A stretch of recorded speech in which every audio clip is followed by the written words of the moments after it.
Direk Jojo Sagin, may panawagan at nagmamakaawa sa lahat.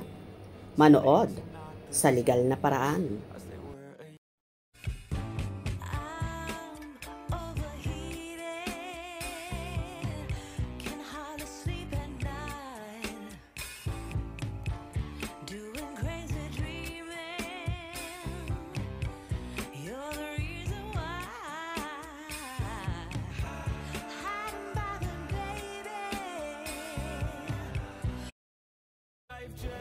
Nananawagan at tila nagmamakaawa ang isa sa direktor ng The Alibi series, nina Kim Chiu at Paolo Avellino. Walang iba kundi si Direk Jojo Sagin. Hindi na nga nakatiis ang direktor kaya nagpost na ito sa kanyang social media account. Ayon pa nga kay Direk Jojo, literal na dugo at pawis ang ginugol namin lahat para magawa ang proyekto na ito. Manood sa legal na paraan. Parang awa nyo na po.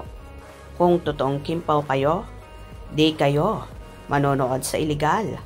Mas mahal pang bayad nyo kumpara sa 149 pesos sa Prime.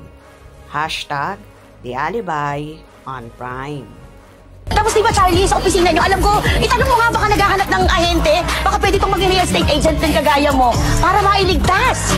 Hindi ako marunong magbenta ng bahay. Nagbenta ho ng aliw, expert po ako.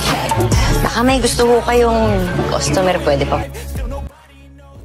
Samot-saring reaksyon naman ang naging komento ng mga netizens sa naging post na yon ni Direk Jojo. True, bilang respeto at support. Hindi lang sa Kimpaw pati na rin sa buong cast and crew ng Alibi. Kung doon tayo sa legit. May nag-offer din sa akin na group chat, Telegram. Pero hindi ko pinatos. Bahala na kahit di ako makapanood. Respeto sa Kimpaw dahil alam ko ang pagod at puyat ng bawat nagtrabaho sa The Alibi.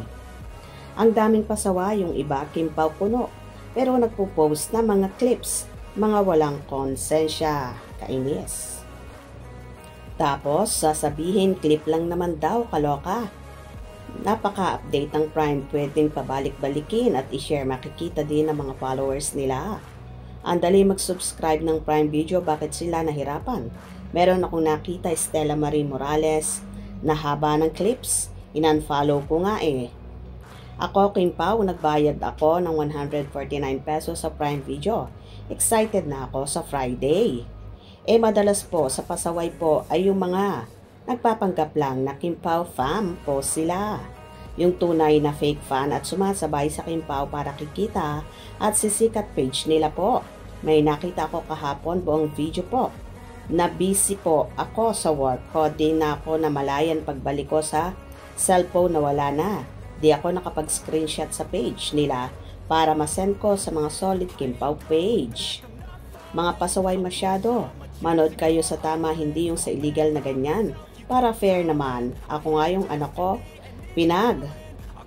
bawal ko siya at pinagbayad ko, makapanood lang ako. 149 lang naman yan. Yung mga nagpo-post, hindi yan Kimpaw fan. Actually, dapat yung mga post sa teleserye, dapat i-report sa Prime para ma-block ang account nila. Pinipirahan lang kasi sila. OMG, bakit di sila manood sa Prime? 149 pesos lang naman, isang buwan na yon. Mahirap pumasok, gaya ko, nakaregister na sa Amazon Prime. Magbabayad na sana, nag-failed pa. Punta ka sa Google sis. Tiyaga lang po ako din, di makapasok agad. Di makabayad Gcash, siya pay maya lang, anak ko nagbayad. Siguro mga bashers ng Kimpaw ang gumagawa ng ganyan. Kasi hindi yan magagawa ng mga tunay na supporter sa Kimpaw. Pero pera-pera na lang talaga sa mga fans na may concern talaga, please. Pakisabihan naman kami kung sino-sino dyan ang mga fake ang videos para at least alam naman ng lahat at i-block na ng tuluyan. Mas marami ang nag-upload ng video at may mga taong nag-upload ng buong episode at sinishare pa ng iba. Okay lang kung picture pero pag video, kaloka na. Tama naman, let us be fair, madali lang naman mag-subscribe. Hindi tayo nakakatulong yan. O diba kaloka? At hindi talaga maiwasan ang mga nagpa-pirated at nanonood sa mga illegal, kaya naman on to go si Direk para manawagan. Hope you enjoyed.